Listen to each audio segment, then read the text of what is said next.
بسم اللہ الرحمن الرحیم۔ السلام علیکم پیارے دوستو، جب بھی ایک مرد اور عورت آپس میں جسمانی رشتے بناتے ہیں، وہ بھی بنا کسی نکاح یا شادی وغیرہ کے، تو اس کو زنا کہا جاتا ہے۔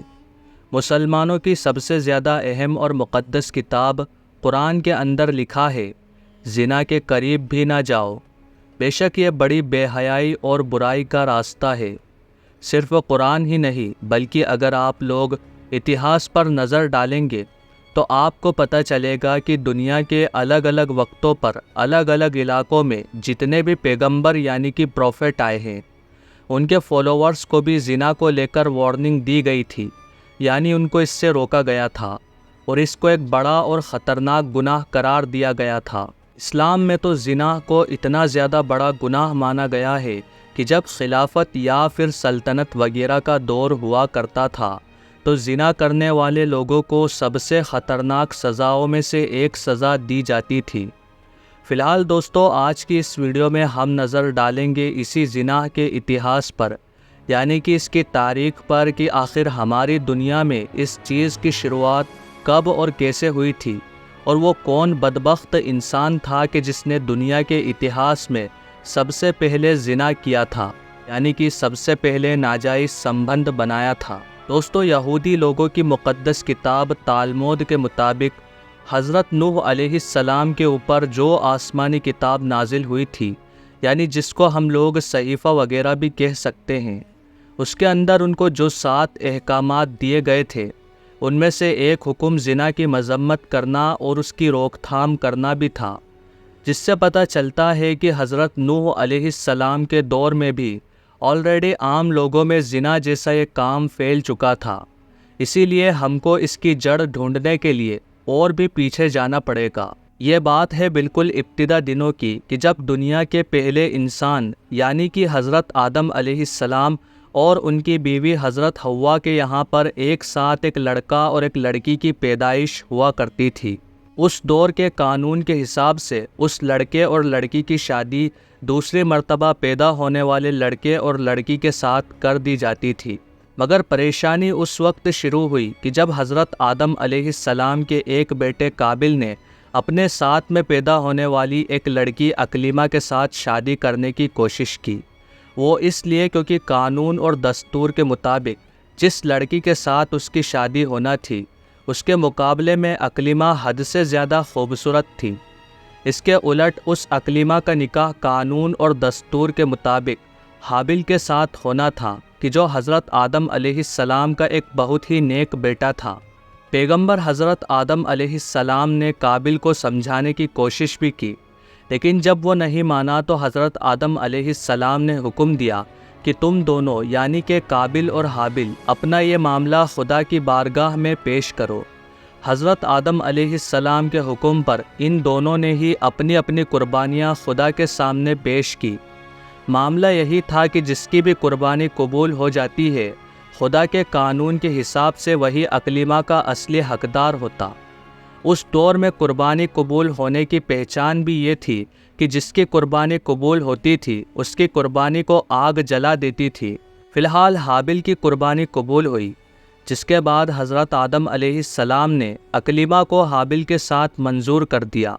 جبکہ باقی قابل سمیت بچے ہوئے سارے مردوں پر اکلیمہ کو حرام قرار دیا گیا۔ لیکن قابل نے قربانی نہ ہونے کی وجہ سے اب مایوسی، حسد، جلن اور غصے میں اپنے ہی بھائی حابل کو قتل کر دیا۔ ویسے دوستو، حابل اور قابل کا یہ مشہور واقعہ آپ میں سے زیادہ تر لوگوں نے تو آلریڈی سنا ہی ہوگا۔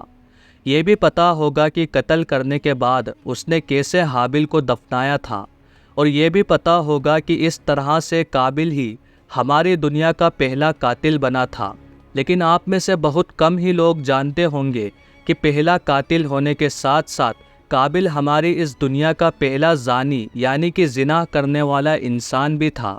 جس نے رسم و رواج، سوسائٹی، والدین، ایون خدا کی بھی مرضی اور منشا کے خلاف جا کر اس اکلیمہ کے ساتھ زنا کیا کہ جو خود اس کے رشتے میں قانونی طور پر اس کی بہن ٹھہری تھی۔ اس کے بعد حضرت آدم علیہ السلام نے جب سزا کے طور پر قابل کو اپنے علاقے سے بے دخل کر دیا تو اپنی بہن اکلیمہ کے ساتھ عدن کے علاقے میں، یعنی کہ جو آج کے دور میں یمن کے علاقے میں موجود ہے، اس طرف نکل گیا۔ یہاں پر قابل کے زنا کے نتیجے میں ہی جو اولادیں پیدا ہوئیں وہ خوب پھلی پھولی،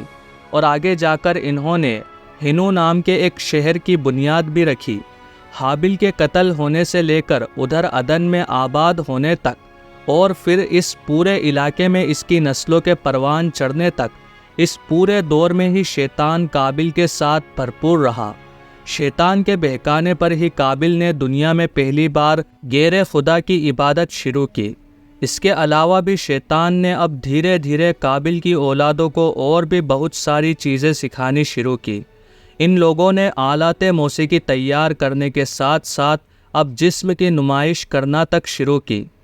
اور اتنا ہی نہیں، لوگوں کو اب شیطان کی طرف سے ایسی ننگی محفلیں بھی ملاقات کرنے کا آئیڈیا دیا گیا کہ جس میں یہ لوگ زنا کرتے۔ دوسری طرف حضرت آدم علیہ السلام کو اب خدا کی طرف سے حضرت شیس علیہ السلام جیسے ایک نیک اور پرہیزگار بیٹے سے نواز دیا گیا تھا۔ حضرت آدم علیہ السلام اور ان کی بیوی حضرت حوا کی وفات کے بعد خدا کی طرف سے اب حضرت شیس علیہ السلام کو نبوت سے بھی نواز دیا گیا، یعنی اب وہ ان کے نائب بن گئے اور ان کی غیر موجودگی میں اپنی قوم کو لیڈ کرنے لگے، اور ہر آسان اور مشکل وقت میں اپنی قوم کو صحیح راستہ دکھانے لگے۔ ساتھ ہی ساتھ حضرت آدم علیہ السلام کی وصیت کے مطابق اپنی قوم کے لوگوں کو حضرت شیس علیہ السلام قابل کی بسائی ہوئی بستی میں جانے سے بھی روکا کرتے تھے۔ لیکن پھر ایک بار حضرت شیس علیہ السلام کی قوم کا ایک آدمی چوری چپکے سے قابل کے علاقے میں پہنچ گیا۔ جس وقت یہ اس علاقے میں پہنچا، یہ دراصل قابل کی اولادوں کے لیے ایک تہوار کا دن تھا۔ ہر طرف موسیقی بجائی جا رہی تھی اور عورتیں بھی آدھے کپڑوں میں رقص کر رہی تھیں۔ بنی اسرائیل کی روایتوں میں لکھا گیا ہے کہ قابل کے علاقے کی، یعنی کہ قابل کی بسائی ہوئی جو بستی تھی، جو اس کی اولادیں تھیں، ان کی جو عورتیں ہوا کرتی تھیں وہ حد سے زیادہ خوبصورت ہوا کرتی تھیں۔ ان کے مقابلے میں ان کے مرد بدصورت ہوا کرتے تھے، جبکہ اس کے الٹ جو حضرت شیس علیہ السلام والا گروپ تھا، ادھر کی عورتیں معمولی شکل کی ہوا کرتی تھیں، مگر ان کے مقابلے میں ان کے مرد حد سے زیادہ خوبصورت اور تندرست ہوا کرتے تھے۔ یہی وجہ رہی کہ جب چوری چپکے سے قابل کی بستی میں پہنچنے والا ایک شخص واپس اپنے علاقے، یعنی کہ حضرت شیس علیہ السلام والے گروپ میں پہنچا، اور اس نے اپنے ہی جیسے 2-3 اور کمزور ایمان والوں کو وہاں کا حال سنایا، تو اب وہ لوگ بھی شوق اور تجسس میں وہاں جانے کی ہر ممکن کوشش کرنے لگے۔ کچھ وقت کے بعد ہی اب دھیرے دھیرے حضرت شیس علیہ السلام کے گروپ کے بہت سارے لوگ اولاد قابل کی جو عورتیں تھیں ان کے حسن کے جال میں گرفتار ہو کر اپنے علاقے سے دوسری طرف ہجرت کرنے لگے،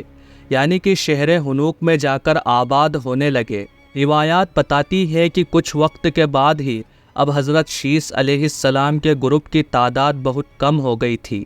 یعنی ان کا گروپ بہت چھوٹا ہو گیا تھا، کیونکہ زیادہ تر لوگ تو اب آلریڈی قابل کی جماعت میں جا کر رہنے لگے تھے اور انہی کے جیسے کام کرنے لگے تھے۔ اب یہ لوگ اتنا زیادہ ہو گئے تھے کہ انہوں نے باہر نکل کر حضرت شیس علیہ السلام کے چھوٹے گروپ پر حملہ کرنے یا پھر ان کو قتل کرنا بھی شروع کر دیا تھا۔ فی الحال حضرت شیس علیہ السلام کے بعد جیسا کہ ہم جانتے ہیں کہ حضرت ادریس علیہ السلام کو بھیجا گیا، اور ان کے بعد حضرت نوح علیہ السلام کو بھی اس قوم کو سیدھا راستہ دکھانے کے لیے بھیجا گیا، لیکن یہ سرکش قوم کسی بھی طریقے سے صحیح راستے پر آنے کے لیے تیار ہی نہیں تھی۔ آخر میں حضرت نوح علیہ السلام کے زمانے میں وہ خطرناک سیلاب آیا جس کے بارے میں ہم لوگ آلریڈی بہت کچھ پڑھ چکے ہیں یا پھر سن چکے ہیں۔ اس سیلاب کے ذریعے سے یہ پوری نسل ہی ہماری اس دنیا سے ختم ہو گئی تھی، اور اس کے بعد حضرت نوح علیہ السلام کے 3 بیٹوں یعنی کہ حام، سام اور یافس کی اولادوں سے ہی ایک بار پھر سے دنیا کی یہ ساری نسل شروع ہوئی۔ آج کے دور میں ہماری دنیا میں جتنے بھی انسان ہیں یہ سارے ہی لوگ حضرت نوح علیہ السلام کے ان 3 بیٹوں میں سے کسی ایک بیٹے کی نسل سے ہے۔